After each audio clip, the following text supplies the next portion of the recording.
పెద్దలకి, విద్యార్థులకి నా హృదయపూర్వక నమస్సుమాంజలి. ఈ ధ్యాన విద్యార్థి మహాచక్రం అనేది ఒక నవీన యుగారంభానికి శ్రీకారం, ఒక గొప్ప మార్పుకి, గొప్ప పరివర్తనకి పూరిస్తున్న శంఖారావం.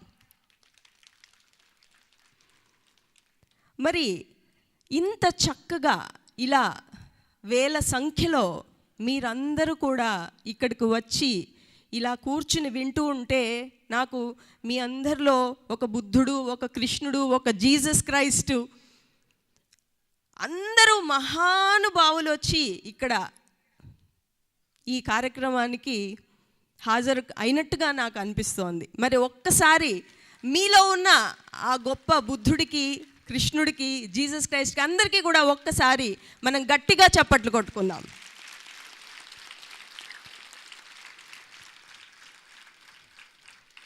మై డియర్ ఫ్రెండ్స్, ఒకసారి ఒక చిన్న పిల్లవాడిని స్కూల్లో మేస్టారు ఒక ప్రశ్న అడిగారు క్లాస్లో ఉన్న పిల్లలందరినీ. నువ్వు పెద్ద అయిన తర్వాత ఏమవ్వాలనుకుంటున్నావు అని అడిగారు. ఒక పిల్లవాడు అన్నాడు, మాస్టర్ గారు నేను పెద్ద డాక్టర్ని అవ్వాలనుకుంటున్నాను అన్నాడు. ఇంకొకడు అన్నాడు, నేను ఇంజనీర్ని అవ్వాలనుకుంటున్నాను అన్నాడు. ఇంకో బాబు అన్నాడు, నేను పెద్ద ఐఏఎస్ ఆఫీసర్ని అవ్వాలనుకుంటున్నాను అన్నాడు. ఒక చిన్న పిల్లవాడు, ఆ క్లాస్లోనే ఉన్న బాబు, నువ్వేమవ్వాలనుకుంటున్నావురా అంటే, నేను పెద్ద అయిన తర్వాత ఆనందం అవ్వాలనుకుంటున్నాను, సంతోషంగా జీవించాలనుకుంటున్నాను అన్నాడు. మాస్టర్ గారికి అర్థం కాలేదు. రే, నా ప్రశ్న నీకు అర్థం కాలేదురా అన్నాడు. అంటే ఆ విద్యార్థి అన్నాడు, మాస్టర్ గారు నా సమాధానం మీకు అర్థం కాలేదు అన్నాడు. అవునా కాదా? ఇవాళ మిమ్మల్ని అందరినీ నేను ప్రశ్నిస్తున్నాను. మనందరికీ కావాల్సింది ఆనందం, సంతోషం, శాంతి, అంతే కదా? అవునా కాదా? ఒక్కసారి గట్టిగా చప్పట్లు కొట్టండి అవునైతే. సో మరి ఇంత జ్ఞాని అయిన ఆ చిన్న పిల్లవాడు ఎంత చక్కటి సమాధానం చెప్పాడు. సో నిజమైన విద్య ఎవరికి కావాలి? మీరు చిన్నపిల్లల్ని చూడండి, పెద్దవాళ్ళని చూడండి, వాళ్ళలో ఎవరు ఎక్కువ ఆనందంగా ఉంటారు చెప్పండి? చిన్నపిల్లలేనా? గట్టిగా చెప్పండి. చిన్నపిల్లలు. మరి ఎవరికి నేర్పించాలి? ఎవరిని చూసి నేర్చుకోవాలి? పెద్దలంతా పిల్లల్ని చూసి ఎలా ఆనందంగా ఉండాలో నేర్చుకోవాలి. ఎందుకంటే చిన్నపిల్లలు దైవ స్వరూపులు. వాళ్ళకి మనం నేర్పించేది ఏమీ లేదు. వాళ్ళ దైవత్వాన్ని చంపకుండా ఉంటే చాలు. అదే మనం చేసే గొప్ప సహాయం వాళ్ళకి. సో మరి ఫ్రెండ్స్, ఇవాళ మనం అందరం ఇక్కడ తెలుసుకోవడానికి వచ్చిన అద్భుతమైన విషయం ఏంటంటే ఆత్మజ్ఞాన శాస్త్రం గురించి. ఇవాళ మన విద్యా విధానం గురించి మనం చూస్తే, మన యొక్క బళ్ళు, మన యొక్క కాలేజీలు, మన యొక్క యూనివర్సిటీల గురించి మనం చూస్తే, ఒక్కసారి ఎలా విద్య నేర్పింపబడుతుంది అనేది ఒక్కసారి మనం గమనిస్తే అది చాలా అసంపూర్ణం, అసంబద్ధం, అసహజం. ఎందుకో నేను శాస్త్రీయంగా మీకు ఇవాళ వివరించి చెప్తాను. బ్రిటిష్ వాళ్ళు మనల్ని దాసులుగా చేసుకుని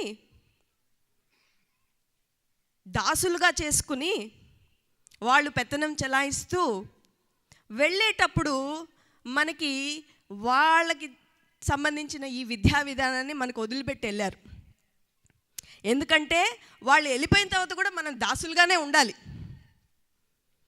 సో ఈ విద్యా విధానం ఏదైతే ఇవాళ మనకు ఉందో దాని ద్వారా మనము కేవలం సంపాదించే ఒక యంత్రాలుగా తయారవుతున్నామే కానీ జీవితం గురించి ఏమీ నేర్చుకోవట్లేదు.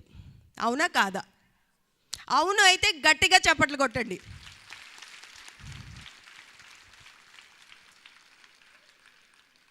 మరి మన విద్యా సంస్థల్లో, మన స్కూళ్ళల్లో, మన కాలేజీలలో, మన యూనివర్సిటీల్లో మనకి జీవితం గురించి ఎవరూ నేర్పించట్లేదు. జీవితంలో కష్ట నష్టం వస్తే ఎలా ఎదుర్కోవాలో ఎవరు నేర్పించట్లేదు. మన జీవితంలో అసలు ఏంటి, ఏం చేయాలి, మన జీవితానికి ఒక ఉద్దేశం ఉంది, అది ఎలా అర్థం చేసుకోవాలనేది ఎవరు మనకి నేర్పించట్లేదు. కేవలం మనల్ని ఒక యంత్రంగా మాత్రమే ఈ విద్య, ఇది ఏదైతే ఉందో ఇది మనల్ని తయారు చేస్తోంది. సో మరి ఈ మధ్యకాలంలో మన ఆధ్యాత్మిక శాస్త్రవేత్తలు ఎంతో రీసెర్చ్ చేసి వాళ్ళు కనుక్కున్నది ఏంటంటే, మన యొక్క జీవిత కాలంలో మనం విద్య నేర్చుకోవడానికి మనం ఏదైతే సమయాన్ని మనం కేటాయిస్తున్నామో, ఒక 5 సంవత్సరాలప్పుడు స్కూల్లోకి ఎంటర్ అయ్యామనుకోండి, మనం పిహెచ్డి, ఎంఎస్సి, పిహెచ్డి అంతా చేసేసరికి ఒక 25-30 సంవత్సరాలు వస్తాయి మనకి. సో మనం ఈ 30 సంవత్సరాల వయస్సుకి చేరుకునేసరికి మనలో ఉన్న 70% ఇంటెలిజెన్స్ కంప్లీట్గా నశించిపోతుంది. మనము కేవలము చదువుకున్న మూర్ఖులుగానే మిగిలిపోతున్నాము అని వాళ్ళు ఈ అధ్యయనంలో తేల్చేశారు. ఎందుకంటే ఒక చిన్న పిల్లవాడికి న్యాచురల్గానే ఎంతో తెలివితేటలు, ఎంతో జ్ఞానం ఉంటుంది. కానీ ఈ యొక్క యాంత్రికమైన విద్యా విధానంలో మనం ఎంటర్ అవ్వడం వల్ల మనలో ఉన్న ఆ తెలివి అంతా కూడా నశించిపోతుంది. ఆల్బర్ట్ ఐన్స్టైన్ గారు ఒక మాట అన్నారు. ఆయన ఏమన్నారంటే, ఒక చేప తను చెట్టును ఎక్కలేకపోతుంది కాబట్టి దాన్ని మూర్ఖురాలు అనకండి అన్నారు. ఎందుకంటే ప్రతి విద్యార్థికి ఒక సృజనాత్మకత ఉంటుంది, వాళ్ళకి ఒక స్పెషల్ టాలెంట్ ఉంటుంది, ఒక ఎబిలిటీ ఉంటుంది. కానీ మనం అందరినీ ఒక క్లాస్లో కూర్చోబెట్టేసి కేవలం బట్టి పట్టడం, మార్కులే ముఖ్యము అనే ఒక విధానంతో వాళ్ళకి మనం నూరిపోస్తున్నాం. సో మన విద్యా విధానంలో ముఖ్యమైనది ఏంటి? కాంపిటీషన్. అవునా కాదా? మీరు ఎంత కాంపీట్ అయితే, మీరు ఎంత మంచి మార్కులు సాధిస్తే మీరు అంత గొప్పవాళ్ళు. అవునా కాదా? అంతేగాని మీరు ఎంత నేర్చుకుంటున్నారు అనేది ముఖ్యం కాదు. మీకు ఎంత మంచి మార్కులు మీరు సాధిస్తున్నారు, మీరు ఎంత మంచి ఉద్యోగం సంపాదించుకుంటారు, మీరు ఎంత డబ్బు సంపాదిస్తున్నారు అనేది ముఖ్యం ఇక్కడ. సో ఇలాంటి వ్యవస్థలో, ఇలాంటి విధానంతో మనకి విద్య నేర్పించబడినప్పుడు, ఇందాక పెద్దలు ఎవరో అన్నారు, ఇప్పుడు పిల్లలందరిలో, స్టూడెంట్స్ అందరిలో చాలా డిప్రెషన్ కనిపిస్తోందని. మరి ఇలాంటి విద్యా విధానం ఉంటే డిప్రెషన్లు కాక ఏమొస్తాయండి? ఇంకా లోపలంతా దుఃఖం, లోపలంతా టెన్షను, లోపలంతా స్ట్రెస్. మార్కులు రాకపోతే అమ్మ నాన్న ఏమంటారో, మార్కులు రాకపోతే టీచర్లు ఏమంటారో, మార్కులు రాకపోతే రేపొద్దున్న జీవితం ఏమైపోతుందో అనే ఒక నిరాశ, నిస్పృహతో ఇవాళ విద్యార్థులందరూ కూడా నలిగిపోతున్నారు. మరి అలాంటప్పుడు మనకి ఎలాంటి విద్య కావాలి? మన భారతదేశం ఆధ్యాత్మిక శాస్త్రానికి పుట్టినిల్లు. ఇవాళ మన మూలాల్ని మనం మర్చిపోయి, మన ఆధ్యాత్మిక శాస్త్రాన్ని మనం మర్చిపోయి దేనికోసమో మనము వెంపర్లాడుతున్నాం. ఒక్కసారి మన మూలాల్ని మనం గుర్తు తెచ్చుకోవాలి. మన ఆధ్యాత్మిక శాస్త్రానికి మనము న్యాయం చేకూర్చాలి. మరి ఒక్కసారి ఈ భారత భూమిలో పుట్టినందుకు, ఆ అదృష్టం మనకు కలిగినందుకు ఒక్కసారి ఈ భారతమాతకి గట్టిగా చప్పట్లు కొట్టుకుందాం.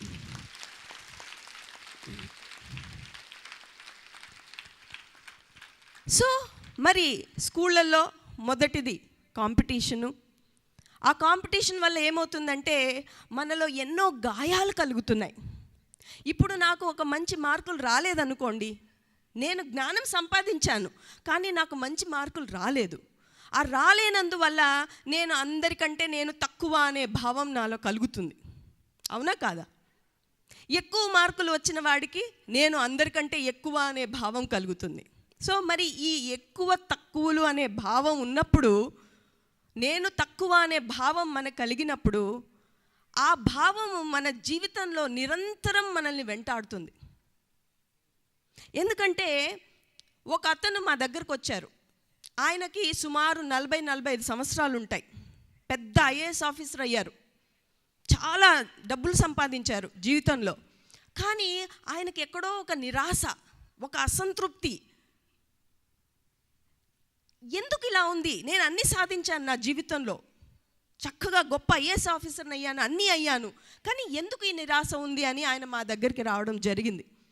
మరి వచ్చినప్పుడు ఆయనతో మాట్లాడుతూ, ఆయనకి ఎందుకు ఇది ఎక్కడి నుంచి, ఈ నిరాశ నిస్పృహ అనేది ఎక్కడి నుంచి వచ్చిందని ఒక మూల కారణం వెతకడానికి ప్రయత్నించినప్పుడు ఆయన తన చిన్ననాటి రోజులకు వెళ్ళిపోయారు.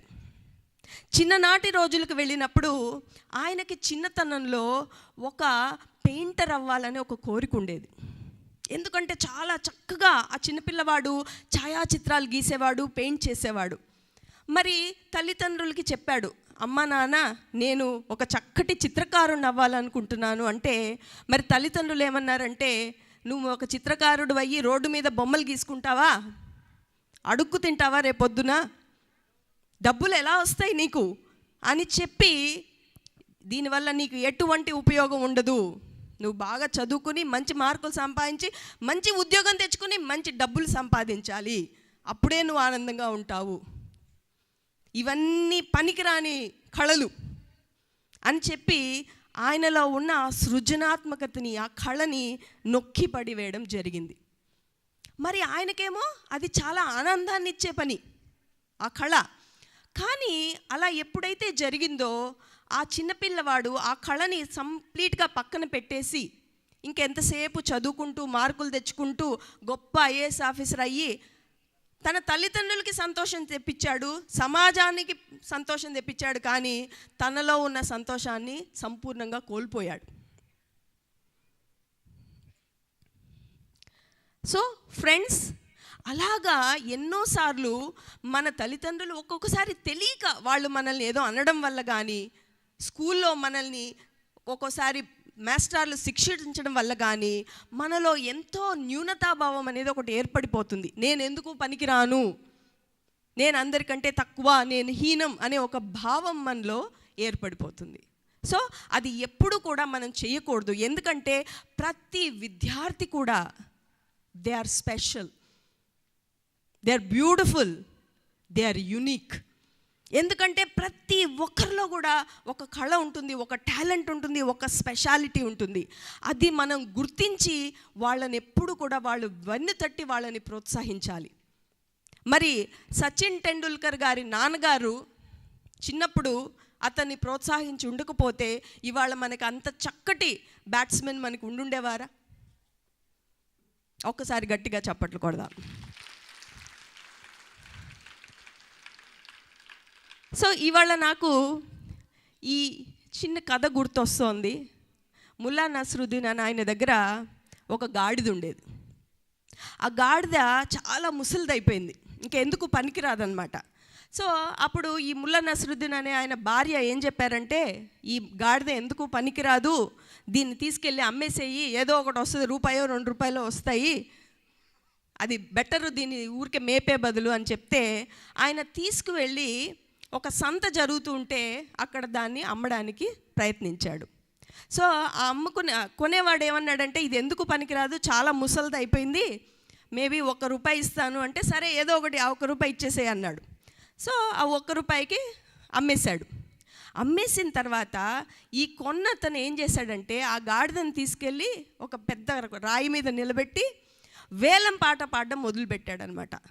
ఏమని, అబ్బా చూడండి ఎంత బలంగా ఎంత దృఢంగా ఉంది గాడిద అన్నాడు. 10 మంది పోగైపోయారు. తర్వాత చెప్పాడు, ఈ కాళ్ళు ఎంత బలంగా ఉన్నాయంటే ఒక తన్ను తనిందంటే ఎవరినన్నా తన్నేయగలదు అని చెప్తే ముల్లా నస్రుద్దీన్ చాలా ఆశ్చర్యపోయాడనమాట. అవునా, నా గాడిదలో ఇంత శక్తి ఉందా, ఇంత గుణాలు ఉన్నాయా అని అనుకున్నాడు అనమాట. అనుకుని తర్వాత చెప్పాడు, అమ్మేవాడు అన్నాడు, ఎంత బరువునైనా మోసేయగలదు ఈ గాడిద అని చెప్పి. సో అలా చెప్పేసి వేలం పాట మొదలుపెట్టాడు. ₹10, రూపాయలు, 50 రూపాయలు, 90 రూపాయలు, ఆఖరి పాట అంటే ముల్లా నస్రుద్దీన్ 100 రూపాయలు అన్నాడు.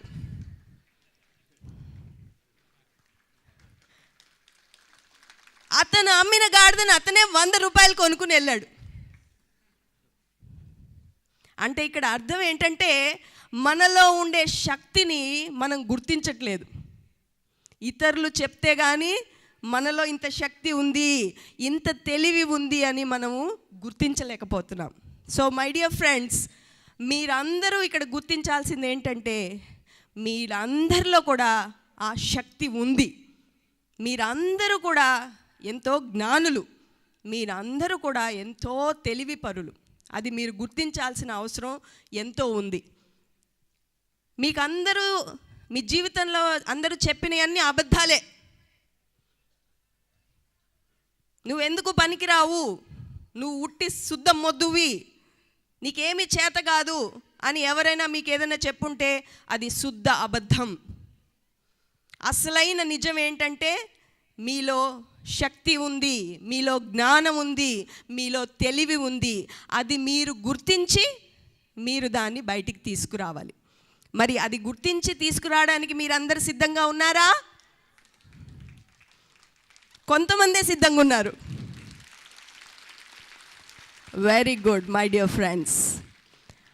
అండ్ ఇంకొకటి, మన విద్యా విధానంలో ఇంకొకటి జరిగేది ఏంటంటే, సహజంగా మనం వేసే తప్పుటడుగు ఏంటంటే మనం ఎప్పుడు ఫ్యూచర్ గురించి ఆలోచిస్తున్నాం. అవునంతే కదా, భవిష్యత్తు గురించి. ఎప్పుడు 10వ తరగతి ఎప్పుడో వస్తుంది, దానికి ప్రిపేర్ కావాలి, దాంట్లో మార్కులు రావాలి. సో ఆ భవిష్యత్తు గురించి ఆలోచిస్తున్నామే కానీ ఈ ప్రస్తుత క్షణం గురించి ఎవ్వరూ ఆలోచించట్లేదు. ఈ ప్రస్తుత క్షణం అనేది ఎంత ముఖ్యమైనది. ఈ ప్రస్తుత క్షణంలో మనం ఆనందంగా ఉంటే రేపు భవిష్యత్తులో కూడా మనం ఆనందంగా ఉంటాము అనేది మనము మర్చిపోతున్నాం. ఎప్పుడో మనం ఆనందంగా ఉంటామని చెప్పి ఈ ప్రస్తుత క్షణాన్ని మనం సంపూర్ణంగా మనము కోల్పోతున్నాం మై డియర్ ఫ్రెండ్స్. సో మన స్కూల్స్లో కూడా, మన విద్యా సంస్థల్లో కూడా రేపటి గురించి ఆలోచించమని చెప్తున్నారు కానీ ఈ ప్రస్తుత క్షణం గురించి ఆలోచించమని, ఈ ప్రస్తుత క్షణంలో ఆనందంగా ఉండమని ఎవ్వరూ మనకి బోధించట్లేదు. సో మరి ఇలాంటివన్నీ ఉన్న ఈ విద్యా విధానాన్ని ఇప్పుడు సంపూర్ణంగా మనము మార్చుకోవాల్సిన ఆవశ్యకత ఎంతో ఉంది. మరి విద్యా సంస్థల్లో ఉన్న పెద్దలు, అధ్యాపకులు అందరూ కూడా ఈ విషయం గురించి క్షుణ్ణంగా అధ్యయనం చేయాలి. మరి మన గొప్ప మాస్టర్ ఓషో గారు,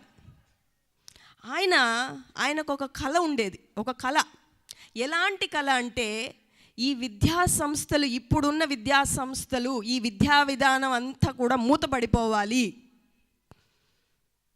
దీంట్లో ఒక నూతన తేజం, నూతన ఒరవడి రావాలి అని చెప్పి ఆయన మొట్టమొదటిది ఏంటంటే, మనం ఎట్లాగైతే మన శరీరం పంచభూతాలతో నిర్మించబడిందో అలాగే మన విద్యా విధానంలో కూడా 5 డైమెన్షన్స్ ఉండాలని ఆయన చెప్పారు. మొదటి డైమెన్షన్ ఏంటంటే, మనం ఎంతసేపు గతించిపోయిన గతాన్ని, హిస్టరీని ఎవరి గురించి చదువుకుంటాము? చంగీజ్ ఖాన్ గురించి, హిట్లర్ గురించి, వారి గురించి మనం చదువుకుంటున్నాం. తెలుసుకోవాలి, గతం గురించి తెలుసుకోవాలి, హిస్టరీ గురించి తెలుసుకోవాలి, కానీ అంత అవసరం లేదు. అది ఎప్పుడు చేయకూడదు ఫ్రెండ్స్. ఎందుకంటే కన్న తల్లిని, మాతృభాషని, కన్న భూమిని మర్చిపోయిన వాళ్ళు వేర్లు లేని చెట్టు లాంటి వాళ్ళు. అది ఎలాంటి మహావృక్షమైనా కూడా చిన్న గాలి వస్తే కూలిపోతుంది. సో అలాగా మనము మన మాతృభాషని గౌరవిస్తూ మిగతా భాషలు కూడా నేర్చుకోవాలి మనం. ఎందుకంటే ఈ ప్రపంచంలో ఉన్న అందరితో మనం మాట్లాడగలగాలి, సంభాషించగలగాలి, అన్నీ నేర్చుకోవాలి, అందరినీ గౌరవించాలి. కానీ మన యొక్క మాతృభాషని ఎప్పుడు కూడా మనము మర్చిపోకూడదు. తర్వాత మూడో విషయం ఆయన ఏం చెప్పారంటే, మన యొక్క చదువు ఎలా ఉంటుందంటే చాలా సీరియస్గా, ఎంతసేపు చదువుకో చదువుకో చదువుకో చదువుకో చదువుకో బట్టిబట్టు అలా కాకుండా నేర్పించడం అనేది ఎలా ఉండాలంటే, చిన్నపిల్లలు ఎంత ఇష్టంగా నేర్చుకుంటారంటే ఒక కథల రూపంలో, ఒక హాస్యము, ఒక ఆటల రూపంలో నేర్పించినప్పుడు ప్రతి పిల్లవాడికి కూడా వాళ్ళలో ఎన్నో రకాల ఇంటెలిజెన్స్ ఉందని చెప్పి గుర్తించారు ఇవాళ శాస్త్రవేత్తలు.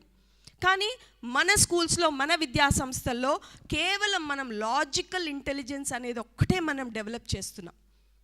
మిగతా ఉన్న ఇంటెలిజెన్స్లన్నీ కూడా మనము వాటిని కంప్లీట్గా నశించేలాగా చేస్తున్నాం.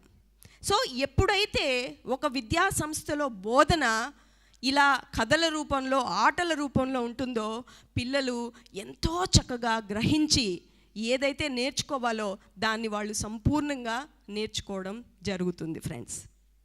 తర్వాత ఇంకొక అంశం ఏంటంటే పిల్లల్లో ఉండే సృజనాత్మకత. చదువుకోవడం ఒక్కటే కాకుండా కళలు, సంగీతం, నాట్యం, చిత్రలేఖనం, ఇటువంటి కళలన్నిటినీ కూడా ఎంతో ప్రమోట్ చేసి వాళ్ళల్లో ఉన్న సృజనాత్మకతని మనము పైకి తీసుకురావాలి. అండ్ ఆఖరి విషయం ఏంటంటే, ఈ బోధన ఏదైతే జరుగుతుందో, ఈ విద్యా బోధన ఏదైతే జరుగుతుందో, ఇదంతా కూడా చక్కగా ప్రకృతిలో, ఇవాళ ఏంటి మనం ఒక క్లోజ్డ్ రూమ్స్లో, గదుల్లో ఆ గాలి ఉండదు, ఏమీ ఉండదు, ఏసీ రూముల్లో కూర్చొని మనం అన్ని విద్యాబోధన జరగడం జరుగుతుంది. అలా కాకుండా ప్రకృతిలో, చెట్ల మధ్య చక్కగా జంతువులతో ఆడుతూ పాడుతూ, మన శాంతినికేతన్ రవీంద్రనాథ్ ఠాగూర్ గారు ఎలా అయితే ఒక శాంతినికేతన్ని ఏర్పరిచారో, అక్కడ పిల్లలందరూ మామిడి చెట్ల కింద కూర్చొని నేర్చుకుంటారు. క్లాస్ రూమ్లన్నీ కూడా మామిడి చెట్ల కింద చక్కగా చెట్లెక్కుతూ నేర్చుకుంటారు పాఠాలు. సో అలాగా మన విద్యా సంస్థల్లో ఈ బోధన కూడా ప్రకృతితో అనుసంధానమై ఉండాలి. సో మరి ఇవన్నీ కూడా ఎప్పుడైతే మనము ఆచరిస్తామో, ఈ బోధన అంతా కూడా ఒక ఆధ్యాత్మిక శాస్త్రం మూలంగా, పునాదిగా చేయడం జరుగుతుంది. మరి ఇలాగా చిన్ననాటి నుంచి ఎప్పుడైతే పిల్లలకి ఇలాంటి పునాది పడుతుందో, ఇలాంటి ఫౌండేషన్ ఎప్పుడైతే ఇవ్వబడుతుందో, వాళ్ళు ఎంతో సంతోషంగా, వాళ్ళు ఈ జీవితంలో ఏం చేయడానికి వచ్చారో ఆ జీవిత ఉద్దేశానికి వాళ్ళు అనుసంధానమయ్యి ధ్యాన సాధన చేస్తూ, ఎందుకంటే ధ్యాన సాధన మహాసాధన, అలాగే అహింసయే పరమధర్మం. మరి ఎప్పుడైతే ఒక విద్యార్థి ఈ రెండు రెక్కల్ని బలోపేతం చేసుకుని ఉంటాడో, అప్పుడు ఈ ఆత్మ జ్ఞాన వీధుల్లో మనం విహరించగలుగుతాం. అవునా కాదా? సో ఫ్రెండ్స్, మీరందరూ ఇక్కడ అర్థం చేసుకోవాల్సింది ఏంటంటే, విద్యార్థి శక్తి అనేది మీలో ప్రతి ఒక్కరు కూడా ఒక అద్భుతం కాదా? మరి గట్టిగా చప్పట్లు కొట్టండి. మీరందరూ కూడా ఒక ప్రభంజనం. సో మరి మీలో ఉన్న ఈ శక్తిని మీరందరూ కూడా గుర్తించి, మీలో ఉన్న శక్తిని మీరు ఎప్పుడైతే గుర్తిస్తారో, మీరు ఒక సునామీలాగా, ఒక భూకంపంలాగా మీరు ఎన్నో ప్రకంపనల్ని మీరు పుట్టించగలుగుతారు. ఆ ప్రకంపనలతో, ఆ శక్తితో మీరు రాష్ట్రాలనే కాదు, దేశాలనే కాదు, ప్రపంచాలనే మీరు గడగడలాడించగలుగుతారు. ప్రపంచాన్నే మీరు ఒక చక్రం చుట్టి రాగలుగుతారు. సో మై డియర్ ఫ్రెండ్స్, ఇవాళ ఈ చక్కటి సందేశంతో ఒక్కసారి మరి మనందరం కూడా ధ్యాన విద్యార్థికి జయ అనుకుందాం. ధ్యాన విద్యార్థికి, ధ్యాన విద్యార్థికి, ధ్యాన విద్యార్థికి జై. Thank you friends, thank you so much.